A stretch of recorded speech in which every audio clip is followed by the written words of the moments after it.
Welcome to our podcast. I'm Sylvia, and this is my partner, Maclaine. Hi, I'm Maclaine, and today we're going to be talking about Serial, the trending podcast that everyone's been talking about since the retrial happened for the murder case of Hae Min Lee.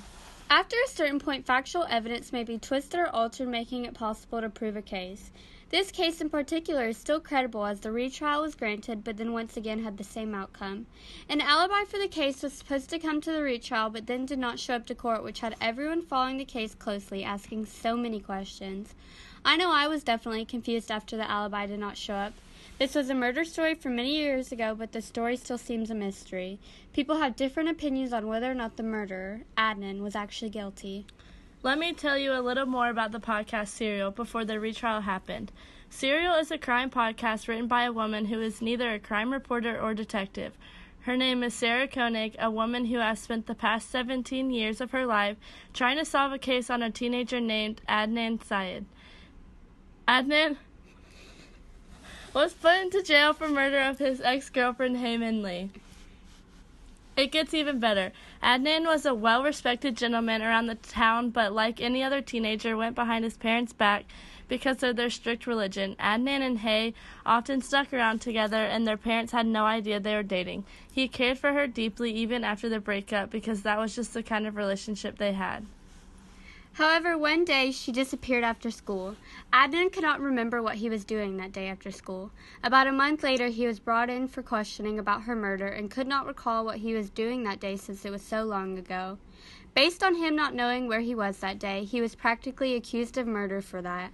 Sarah Koenig provides us listeners with the handwritten notes and first-hand accounts with alibis, like Asia, to analyze the murder investigation of Adnan Syed to expose the injustice in the court system. Adnan was accused of murder with little to no evidence despite his reputation throughout the town. Sarah interviews Adnan, and I thought that the way he felt for Hae Min Lee is not a way a murderer would feel towards someone he'd kill. Adnan states in an interview with Sarah, "No one has ever been able to provide me any shred of evidence that I have had anything but friendship toward her, like love and respect for her. That's at the end of the day, man. The only thing I can ever say is, man, I had no reason to kill her." This makes me feel bad for Adnan because who knew that because he does not remember one day of his life he would end up in jail. He had fallen out of love with a girl he would always care for, and because of their past he has consequences. Somehow these consequences ended with him in a jail cell, facing a long sentence when he had just begun his life. Police officers in this case did not look much into details of witnesses or alibis. I know if I was an investigator, I would have looked way more into finding actual evidence instead of just rumors or allegations with no background to them. This has me wondering if they did not care to find out the truth about the murder of a young girl. I thought this too after listening. Some might say Adnan is clearly guilty because Jay's story he told the cops. Jay told them. They leave the parking lot. Adnan's driving Hae's car with her body in the trunk. Jay's driving Adnan's car. They ditch Hae's car at the I-70 park and ride. And then, to hear Jay tell it, they just kind of tool around Baltimore County together for a while as if nothing happened. Buy some weed, cruise around, make some calls. After a while, Jay drives Adnan back to Woodland High School. I disagree completely that Adnan is guilty, even though Jay told this story to the cops about witnessing Adnan in the act. The cops never looked into Jay's story or found actual evidence for his story, therefore just making it his word against another's. Very true. I think Jay is not a credible source because it seems as if they were having trouble dealing with girls at the time, which could have led him to try and put Adnan in jail. I think this story came out of nowhere and was too heavily weighted on the case even though it had no actual evidence.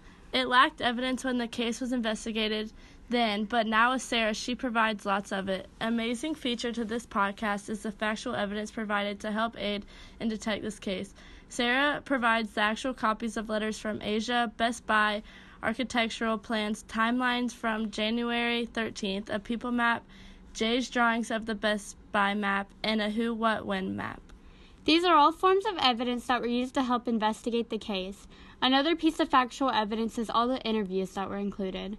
Sarah states the police recorded 2 tape interviews with Jay, and I'm going to play you the second one from a couple weeks later.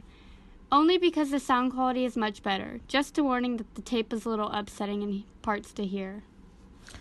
The use of these pieces of evidence allow the listener to dive in deeper and realize the sense of realism. Realism creates a sense of an emotional tie, which goes right into how the podcast illustrates pathos.